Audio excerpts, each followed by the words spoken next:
And Anea, what I want to start off with is first off the situation with Notre Dame. You know, you talk about the process of them first reaching out to you, and then the recruiting process goes along, the commitment, now the signing. What's the difference of putting the pen to the paper now that it's officially official? It's so motivating. I'm one step closer to where I want to be, so now I just have to go on the floor and just execute everything Coach McGraw wants me to. She told me she wants to see me shoot more threes, and I'm coming off ball screen, so just trying to get in the game and do it, and just putting it all together, so when I get to Notre Dame, I'm ready. So how is it more of a relief that it's official now, or is it turned more the anticipation of finally stepping on campus as a member of the Irish? I'm very excited. I mean, it's a good feeling, but it just motivates me, like I said. I mean, I have so much more work to do. I'm not a finished product. I'm just a senior in high school, so I'm trying to graduate, get everything accomplished that I want here, and then take it to the next level. And to kind of talk about the game tonight, like I said with Coach, the start just seemed about as good as you could have asked for. But the second half, things did kind of drop off. What do you think? Kind of a tale of two halves, I feel like. Yes, so first half, we definitely wanted to come out and set the tone. We were in a huddle. We said, let's be aggressive, let's keep the energy up. And I think we did that pretty well this first half. And then I think as the game went on, we got more and more tired. Conditioning we need to work on. That's something you saw. So I think we just have to put two halves together. Second half, we just weren't as aggressive, I would say, on defense and offense.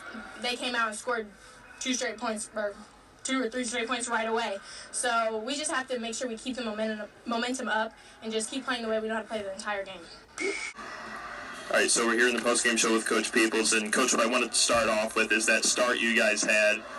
Same thing I mentioned with Coach Morrow. It seemed like it was so good of a start that you guys had enough momentum to hold on to it the rest of the game. I thought defensively we came out with a purpose. We played with a purpose. We played together. We were denying passing lanes. We were vocal. We were aggressive. And I thought it set the tone. In the first quarter, set the tone for the second quarter. And, I thought both teams played well. Before the game, I discussed with you that it was important that we communicate well, knock down free throws and rebound. And I thought we accomplished 2 of those 3 in the first half. In the second half, that's a different story. No, I think if there's one flaw to even try to find to pick out from this game, I think there was a little bit of the turnover game here and there that you guys struggled with at times. Do you think, that may be the only flaw, or did you see perhaps other flaws? I think that's a result of conditioning. I thought we were a little tired in the second half. I thought we played off of adrenaline the first half, and we made a few careless mistakes in the second half. But coming in, our first game of the season, I like what I saw. We're not a finished product right now, and I don't want to be a finished product right now. We're just starting our season. But today was a great opportunity for us as a coaching staff to determine what it is we need to work on. Turning the ball over in the second half was an issue, but I think a lot of that result to conditioning. 4 out of your 5 starters in double figures. You have to be pretty happy with the scoring production out of your girls right away. Absolutely. We tend to share the ball almost too much, especially when we're in the paint and we have easy layups. We love to share the ball. This is a great group, a first-class group of young ladies that play the game together. They're not selfish at all.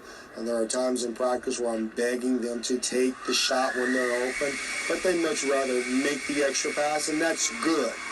But also, there's a time to pass and there's a time to get a bucket. So. And Coach, what I want to start off with is I think that start for Schlarman was such a good start that I think you guys just weren't able to get back into it despite a solid second half. We had a much better second half, but they are the real deal. They are the real deal. They've got 5 to 6 kids that can play, they can handle the ball, they can get to the basket, and they can shoot the ball well. And defensively, we struggled against their quickness. We struggled against their pressure. They were very physical, but very aggressive and quick, and we didn't handle it well in the first half. Do you think that pressure that they had, another factor I think was the quickness of their point guard, Janiyah Newell, who ended up with game-high 20 points. Do you think it was maybe a little bit overwhelming? Like, it seemed like you guys were prepared, it didn't seem like we ended up being able to handle it. We were a little, we talked about what they were going to be like. We watched it on film. We knew what they were going to do. And then we were not quite ready for what would hit us.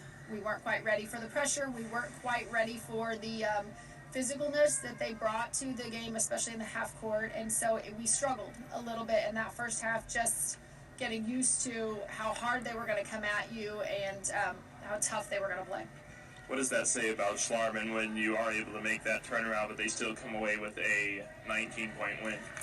You know, I'm proud of my kids that we battled back. We regrouped at halftime, and we came back and we fought back, and we got much better in the second half. We started setting screens. We started using the screens. We started going inside, getting the ball inside, and using our post, which is a huge strength of ours.